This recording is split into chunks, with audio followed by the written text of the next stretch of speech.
వైపును చూపించే ప్రయత్నం. ఎందుకంటే మనకు ఒక ఈనాడుతోనూ, ఒక ఆంధ్రజ్యోతితోనూ, ఒక TV5తోనూ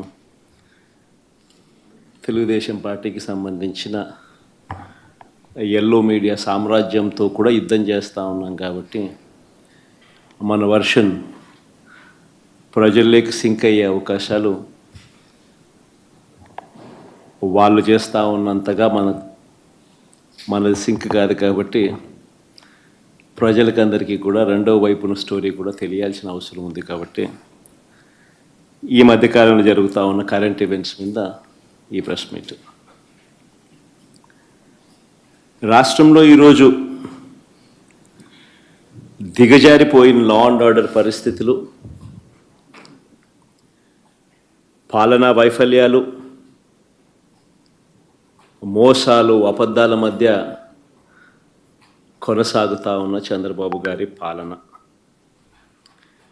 వీటి అన్నిటి నేపథ్యంలో మొన్న జూన్ 4వ తారీఖున వెన్నుపోటు దినం పేరిట ఒక పిలుపు ఇవ్వడం జరిగింది.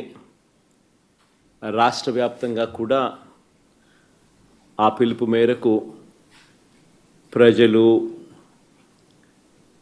ప్రజలతో పాటు వైఎస్ఆర్సీపీకి సంబంధించిన నాయకులు, కార్యకర్తలు అందరూ కూడా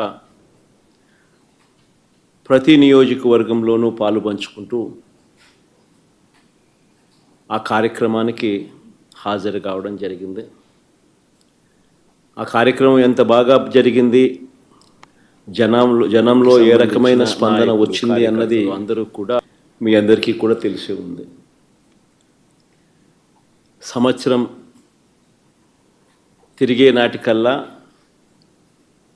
ఒక రాష్ట్ర ప్రభుత్వం ఇంత తీవ్రమైన వ్యతిరేకత ప్రజల్లో చోటు చేసుకోవడం అన్నది, ప్రజల మనసుల్లో చోటు చేసుకోవడం అన్నది బహుశా దేశ చరిత్రలోనే కూడా తక్కువైన అరుదైన పరిస్థితులేనేమో. అంత తీవ్రమైన వ్యతిరేకత చంద్రబాబు నాయుడు గారి ప్రభుత్వం మీద కనిపించిన పరిస్థితులు. ఇలాంటి నేపథ్యంలో చంద్రబాబు నాయుడు గారు తాను చేస్తూ ఉన్న డైవర్షన్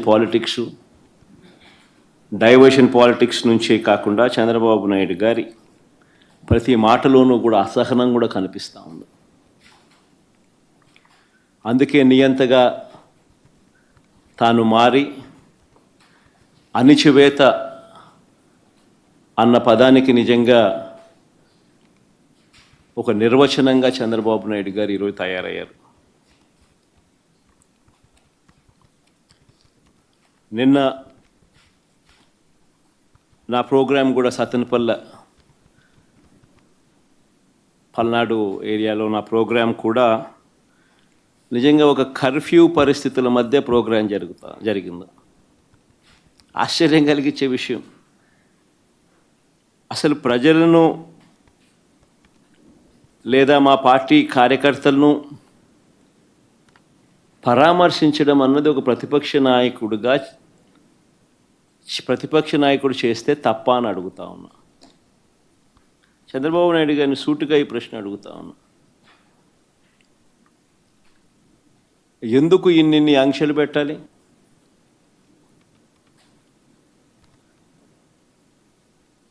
ఎందుకు పోలీసులను ఎక్కడ పడితే అక్కడ పెట్టి ప్రోగ్రాంకి ఎవరు రాకూడదు అని చెప్పి ఆదేశాలు జారీ చేసి, ఎందుకు వచ్చిన వాళ్ళందరి మీద కూడా ఎక్కడికక్కడ కట్టడి చేసే కార్యక్రమం ఎందుకు చేయాల్సి వచ్చింది? చంద్రబాబు గారు నోట్లో నుంచి ఇటువంటి మాటలు వచ్చినాయి కాబట్టే ఎన్ని అడ్డంకులు క్రియేట్ చేసినా ప్రజల్లోనూ కార్యకర్తల్లోనూ ఒక విప్లవం వచ్చింది. నిన్న ప్రోగ్రాం ఎలా జరిగింది అన్నదానికి నేను చెప్పాల్సిన పనిలా, బహుశా నాకన్నా కూడా మీ అందరికీ కూడా ఎక్కువ అవగాహన ఉంటుంది.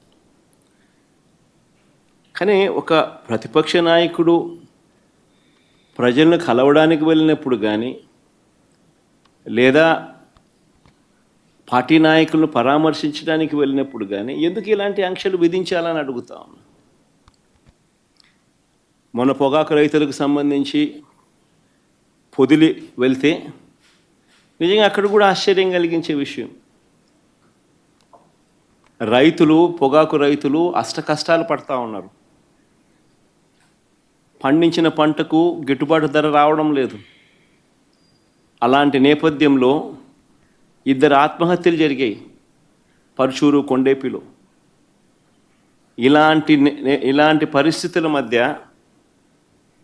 అక్కడ జరుగుతూ ఉన్న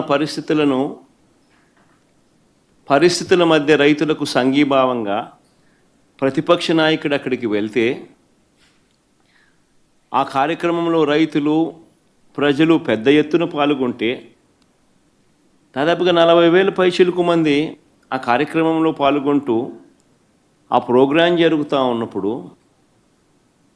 40 మందే, ఎంచినా కూడా అంతకన్నా ఎక్కువ మంది కూడా కనపడరు. 40 మందితో నువ్వు 40,000 మంది జరిగే ప్రోగ్రాం మీద రాళ్ళు వేయాలని ప్రయత్నం చేస్తావు.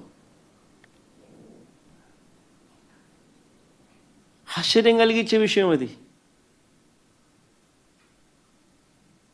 ఏం జరుగుతూ ఉంది?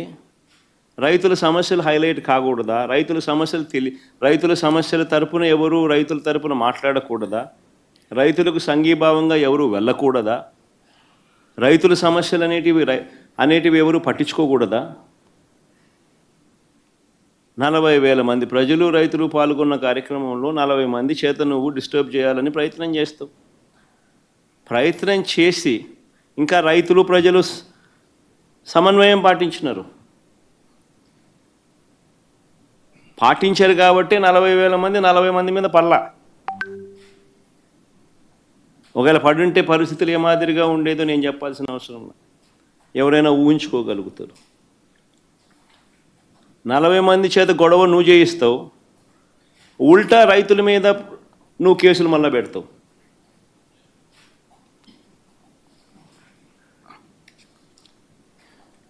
నేను అడుగుతా ఉన్నా చంద్రబాబు నాయుడు గారిని, ఎందుకు ఇంత భయపడతా ఉన్నావు? ఎందుకు ఇంత అసహనం అని అడుగుతా ఉన్నా చంద్రబాబు నాయుడిని. ఈరోజు రాష్ట్రంలో ఏ పంటకు గిట్టుబాటు ధర రాని పరిస్థితిలో రైతు ఈరోజు వ్యవసాయం చేస్తూ ఉన్నాడు. వరి కొనుగోళ్లకు సంబంధించి